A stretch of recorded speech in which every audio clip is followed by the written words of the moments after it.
So during the Coastal Dynamics program, you're going to be stepping into the shoes of a very specific type of engineer called a coastal engineer.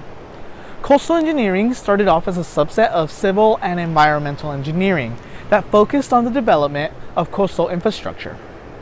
Today, coastal engineers study how our coastal systems are changing and think about what we can do to protect beaches and infrastructure near the coast as sea level rise becomes more and more of a problem over the next few decades.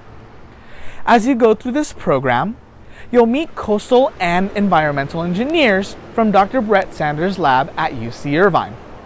They'll share with you some of the techniques that they use to study issues like coastal flooding, erosion, and beach change. Coastal and environmental engineering are different from other engineering fields because we're dealing with these huge real-world problems. If you've studied engineering before, you've probably learned about the design, test, build, or design, build, test, learn cycles, where engineers design a prototype, build it, test it, and then refine it and test it again. When we're dealing with coastal change, we can't really do that. If we're coming up with a plan to add sand to a beach, for example, we can't exactly develop a plan, test it out in the real world, and then refine it and test it again. Our solutions are so big and so expensive that we usually only get one shot at it. In addition, we also really need to make sure that we understand the coastal system that we are studying. When we create a model, we're not creating a physical model, but we're trying to develop and refine a model of how the ecosystem works. All this means is that the engineering process that we follow is different than other engineering fields.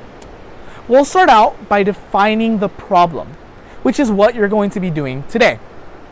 Afterwards, we'll develop a model of the coastal system that we want to study, refine that model, and collect data that we can use to test and validate our model.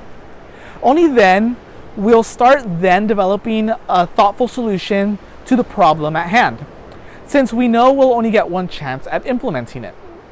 Then finally, we'll want to share our plan with the natural resource managers here in Crystal Cove State Park. On the next slide, you'll find an overview of the environmental engineering process that we will follow. Take a moment and review it, and then go ahead and get started.